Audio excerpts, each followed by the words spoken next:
Ahora sí, de nuevo, compañeros, con este tema. Miren, las bases neurológicas de la conducta humana es bastante complejo y la tarea bastante compleja de ustedes como psicólogos es de explicar eso. Y en la actualidad yo siempre lo he dicho, si usted no trasciende de la psicología a la neuropsicología, lo más seguro es que usted se va a quedar hablando cosas del pasado. La neuropsicología, atreverse a hacerlo, significa un problema bastante complejo porque necesitamos mayor profundidad. No se trata de ser un académico necesariamente, ni se trata de ser un charlatán en todo esto, sino que se trata de ser un consciente de explicar que la conducta tiene sus variantes, tanto positivas como negativas, y que nos determinarán a nosotros algunas cuestiones que pueden ser catalogados entre comillas como normales, patológicas o desviadas, ¿verdad? Bueno, entonces, ¿qué es una conducta? Obviamente lo explicamos nosotros en una clase detenidamente y lo ampliamos muy bien cuando hablamos de qué es una conducta, un comportamiento y todos esos detalles ustedes muy bien los tienen. Entonces yo voy a decir que es un conjunto de actos, comportamientos exteriores de un ser humano y que por esta característica exterior resultan visibles, plausibles y que se observan o son observados por otros. Por ejemplo, caminar, manejar, correr, gesticular, limpiar, relacionarse con los demás, es lo que se denomina una conducta evidente por su ¿qué? Por su facilidad externa debe ser observado. Entonces, y conducta es algo que nosotros podemos ver, ¿de acuerdo? La conducta está regida por tres principios de la casualidad, porque supone que toda conducta obedece a una causa concreta. Es decir, ante una situación determinada, los seres humanos tendemos a comportarnos siempre de una manera y no de otra. Por ejemplo, la motivación que implica toda conducta siempre estará motivada por algo. Una respuesta a un estímulo determinado que recibimos y por último, por una finalidad que reza que todos los comportamientos siempre se persigue un fin. Entonces, todo hay una motivación, ¿verdad? Todo tiene una causa, todo tiene una motivación y todo tiene un fin. Entonces, ¿cuál es la causa de la motivación? ¿Cuál es la causa por la cual usted está estudiando? Le determina una conducta y que a partir de ese punto es una motivación, es decir, un comportamiento motivado para aprender. Por lo tanto, tiene una finalidad. En términos muy simples, la conducta muchas veces está fundamentada en lo que nos puede decirse o lo que se puede decir como una especie de satisfacción, una especie de placer, una especie de sensaciones positivas, ¿verdad? Nadie se mete a hacer algo malo. Nadie se mete a hacer algo contra sí mismo a menos que tenga una causa, una motivación y un fin, ¿de acuerdo? Esto es interesante porque cuando hablamos de conducta muchas veces se puede definir en términos bioquímicos como una conducta que va a ser más de tipo motivacional dopaminérgico. Ya entraremos en eso, ¿no? Nuestras conductas van a ser de alguna manera fundamentadas por procesos fisiológicos, ¿verdad? Y esos procesos fisiológicos nos van a determinar, por ejemplo, una conducta que esto nos va a permitir una integración de los procesos biológicos, ¿de acuerdo? Y que de estos procesos biológicos están fundamentados en los sistemas básicos, que son los sistemas nerviosos y los sistemas endocrinos, ¿de acuerdo? A eso le vamos a sumar los aspectos genéticos.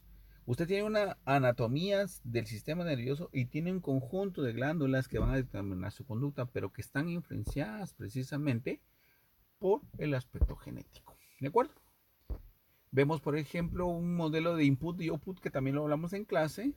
El input es la entrada de los estímulos, de las sensaciones, de las cosas que vienen de nuestro medio externo como nuestro medio interno y que de alguna manera nos va a determinar a través de ciertos receptores y de ciertos efectores una respuesta conductual de salida. ¿De acuerdo?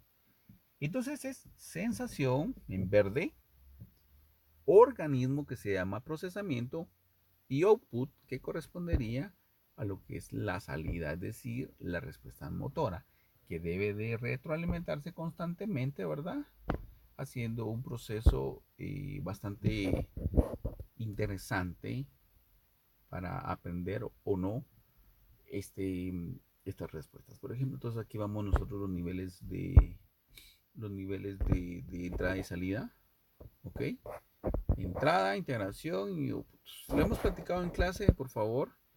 Y no se me vayan a complicar con esto porque estos son conceptos bastante profundos, pero que se explican de esa manera. Ahora, por las dendritas, por el cuerpo, por el axón, van a ser el proceso de información que ya no hemos visto, ¿verdad? Y que de alguna manera pues está determinada por este famoso sistema nervioso central periférico, ¿sí? Que va a transmitir esa información. Entonces esa información se debe de llevar al sistema nervioso. Y entonces el encéfalo está constituido conjunto a la médula espinal, lo que llamamos sistema nervioso central. Y que ese sistema nervioso central también está integrado por los nervios que van ¿cómo se llama?, a organizarse de alguna forma que nos van a permitir comprender esto. Encéfalo y médula espinal constituyen el sistema nervioso. Los nervios conjuntos a los pares craneales y los pares nerviosos espinales nos van a determinar el sistema nervioso periférico, ¿verdad? Y obviamente pues estos son sistemas que los vemos aquí, ¿verdad? Aquí con todo gusto ustedes pueden leer, discutir y analizar cómo está integrado el sistema nervioso, ¿verdad? Esto es parte de lo que ya hemos platicado en las anteriores clases y yo de verdad estoy muy feliz porque ustedes han ido avanzando en esto y en una forma de amor propio puedo decir que no aprendidos porque no quiere. La calidad del aprendizaje puede definirse no en la persona, sino que en los contenidos, ¿ok? Nosotros ahorita no necesitamos entender las huelgas, ¿verdad? Porque hemos estado trabajando acá y ahora vamos a empezar con esta modalidad. Bueno, igual esta imagen, pues ya vemos nosotros el número 1 que corresponde al encéfalo, vemos las estructuras de la médula espinal y etcétera, etcétera. Eso es tema muy viejo, aquí lo volvemos a repetir de alguna forma, está bastante sencillo. Los sistemas de protección también los hemos hablado, es importante volverlos a mencionar precisamente para comprender esa dinámica de, ¿cómo se llama? Esa dinámica de organización cerebral. Esto me van a disculpar por favor, pero me salió mal la imagen de acá porque no lo corrí, pero viene siendo lo mismo, ¿verdad? Entonces, de esto voy a agregar una cosa interesante, por favor, que del encéfalo pues tenemos algunas estructuras interesantes, pero no actualmente, sino que hace un buen tiempo se hablaba de los sistemas nerviosos entéricos como tercer sistema. Esto no es un tema viejo, es un tema nuevo. Bueno, mejor dicho, no es un tema nuevo, sino que es un tema viejo. El sistema entérico se ha estudiado mucho, mucho, mucho y ahora los estudios avanzados en esto explican cómo de alguna manera el sistema nervioso es controlado por el estómago y por eso es que le están apuntando a la microbiota intestinal, que ahí está el asunto. Explican que muchas de las bacterias que tenemos a nivel de nuestro organismo nos van a determinar nuestra conducta. Y eso es un tema número 4 que podríamos explicar, ¿de acuerdo? Repitiendo, eh, asimetría, cuadro de funciones, ¿cómo se llama? El tercer tema, ¿cuál era? Se me fue. Y el cuarto tema, pues este sería el eh, de la organización del sistema nervioso entérico, ¿de acuerdo? Me hacen favor de verme. Voy a recordar más adelante el tema número 4.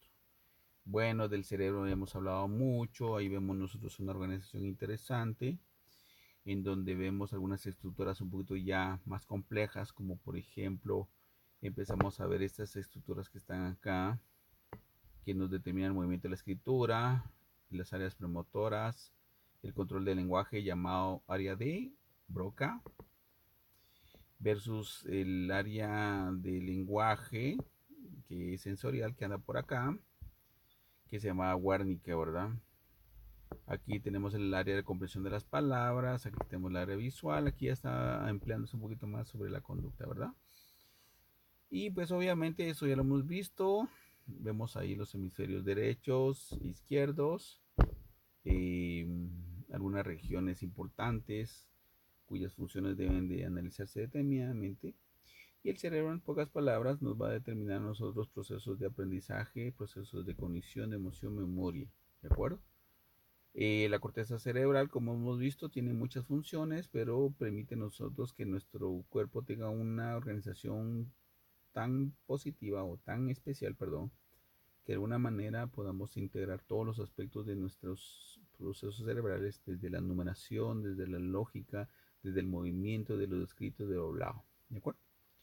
Y de alguna manera sí se puede determinar entre ambos hemisferios habemos emociones que van a ser incorporadas a los procesos mentales cognitivos para ser interpretados, ¿verdad? Y aquí nuevamente tenemos las funciones de nuestros lóbulos, ¿verdad? Por favor, me disculpan por las imágenes, por el tipo de lo que estoy haciendo acá, me está complicando un poquito visualizarse bien.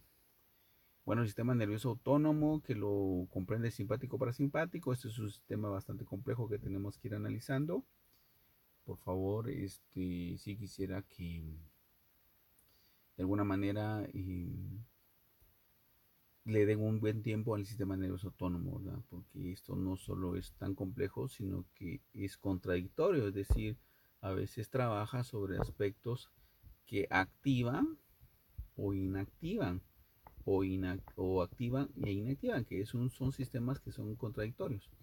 Y aquí podemos ver, por ejemplo, control de la pupila, dilatación de la pupila, reduce el latido cardíaco y aquí lo acelera. Por ejemplo, en el estómago dice estimula la actividad digestiva y aquí lo que hace inhibe la actividad digestiva, ¿verdad? O sea, van en contradicción muchas veces, pero con el fin de mantener una situación que hemos hablado mucho que se llama homeostasis, ¿verdad? Y aquí vamos a ver de nuevo esas estructuras, por eso se ponen algunos imágenes interesantes de nuestro cuerpo, porque el sistema nervioso autónomo es más vegetativo o más visceral. Muchas respuestas de estos nos producen a nosotros alteraciones cerebrales, cognitivas, emotivas y efectivas. Entonces, el sistema nervioso como autónomo es difícil de controlar. Hay estudios muy interesantes de eso, cómo se puede hacer. Entonces, ¿cómo se utiliza esto? ¿Cómo se entiende esto? Obviamente a través de un estímulo, de un receptor, de una información, de un centro nervioso por donde se va a determinar esto y de esto va a formar una respuesta muscular o una respuesta glandular, que ya sea un movimiento o una secreción. Supónganse ustedes ahorita un limón con sal, con mango verde y pepita. En este momento que se les está exprimiendo, ustedes van a producir una salivación como respuesta motora glandular. ¿De acuerdo? Les cuento una mala noticia que les entristece, pueden llorar y todo, entonces va a haber una respuesta de tipo motora glandular. Entonces esto lo que hace es que esa integración de respuestas van a permitir eso, una respuesta motora, ¿de acuerdo? Y una respuesta secretora, ¿de acuerdo? No creo que sea tan complicado. Y aquí pues ya es un resumen de las neuronas que hemos visto, las partes de las neuronas, los receptores, que esto sí me encantaría que ya platicamos y ya mandamos trabajo de esto, algunos movimientos reflejos y pues con esto nosotros terminamos básicamente el tema de la introducción que correspondería básicamente a los temas que necesitamos saber.